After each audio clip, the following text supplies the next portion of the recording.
আজকে আপনাদের সামনে আমাদের পূর্ব ঘোষিত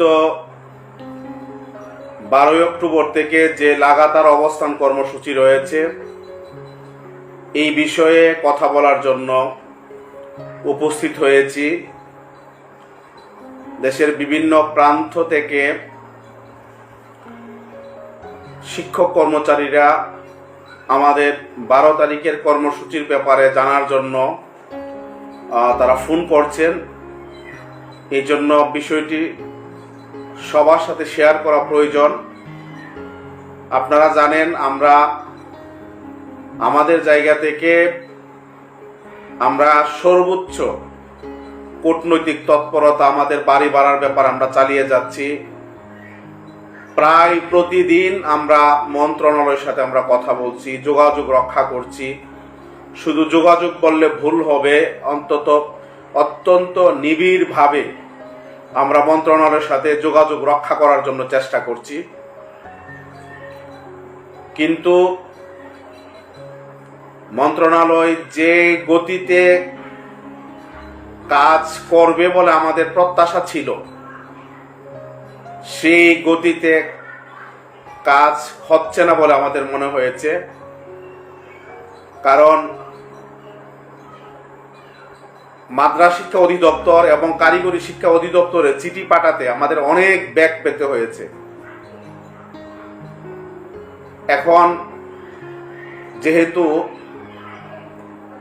স্কুল, কলেজ, মাদ্রাসা এবং কারিগরি শিক্ষক কর্মচারীদের সকলের বাড়ি ভাড়ার ফাইল একবারে উঠানো হবে, মন্ত্রণালয়ের পক্ষ থেকে আমাদেরকে বলা হয়েছে একটু সময় লাগবে। আমরা এখন মন্ত্রণালয়ের যে পারফরমেন্স এটাকে আমরা অবজার্ভ করছি এবং অবজার্ভ করব। কিন্তু এখন পর্যন্ত আমাদের 12 তারিখের লাগাতার অবস্থান কর্মসূচির ব্যাপারে আমরা অনড় রয়েছি। আমরা এখন পর্যন্ত আমাদের সিদ্ধান্ত, আমরা 12 অক্টোবর থেকে যদি সরকারের মধ্যে বিশ্বাসযোগ্য কার্যকর কোনো পদক্ষেপ গ্রহণ না করে, তাহলে আমরা 12 অক্টোবর থেকে দাবি আদায় না হওয়া পর্যন্ত, প্রজ্ঞাপন জারি না হওয়া পর্যন্ত লাগাতার অবস্থান কর্মসূচিতে যাব। এখন পর্যন্ত এটা আমাদের সিদ্ধান্ত। আপনারা ইতিমধ্যে সোশ্যাল মিডিয়ায় লক্ষ্য করেছেন, এমপিওভুক্ত শিক্ষা জাতীয়করণ প্রত্যাশী জোটের যে সংগঠনগুলো আছে তারা বিভিন্ন জেলা, উপজেলা কমিটি গঠনের মাধ্যমে সাংগঠনিকভাবে শক্তি সামর্থ্য সবাই বৃদ্ধি করছে, যাতে আগামী 12 তারিখের প্রোগ্রামটি বাংলাদেশের ইতিহাসে সর্ববৃহৎ শিক্ষকদের উপস্থিতি যাতে ওখানে ঘটে এবং একটা নজিরবিহীন আন্দোলন যাতে হয়, এই জন্য আমাদের জোটভুক্ত সংগঠনগুলো তারা কিন্তু কাজ করছে। আমি আজকে পোস্ট দিয়েছি, আপনারা অনেকে দেখেছেন। আজকে বাংলাদেশ মাদ্রাসা শিক্ষক কর্মচারী ফোরামের সুনামগঞ্জ জেলার শাল্লা এবং দিরাই উপজেলা, 2টি উপজেলা কমিটি আজকে গঠন করা হয়েছে।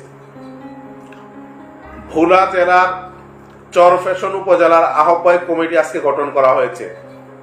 অন্যান্য সংগঠনগুলো তারা এখন কমিটি গঠনের কাজ করছে, এগুলো আপনারা সোশ্যাল মিডিয়ায় আপনারা দেখতে পাচ্ছেন। এর উদ্দেশ্য কিন্তু আমাদের সাংগঠনিকভাবে শক্তি সামর্থ্য আমাদের বৃদ্ধি করা এবং 13 আগস্ট আমাদের যে উপস্থিতি ছিল এর চেয়ে অনেক বেশি উপস্থিতির মাধ্যমে যাতে আমরা আমাদের লাগাতার অবস্থান কর্মসূচিটা শুরু করতে পারি। এজন্যই মূলত আমরা আমাদের কমিটিগুলোকে প্রত্যেকটি জেলা এবং উপজেলায় আমরা ছড়িয়ে দিচ্ছি।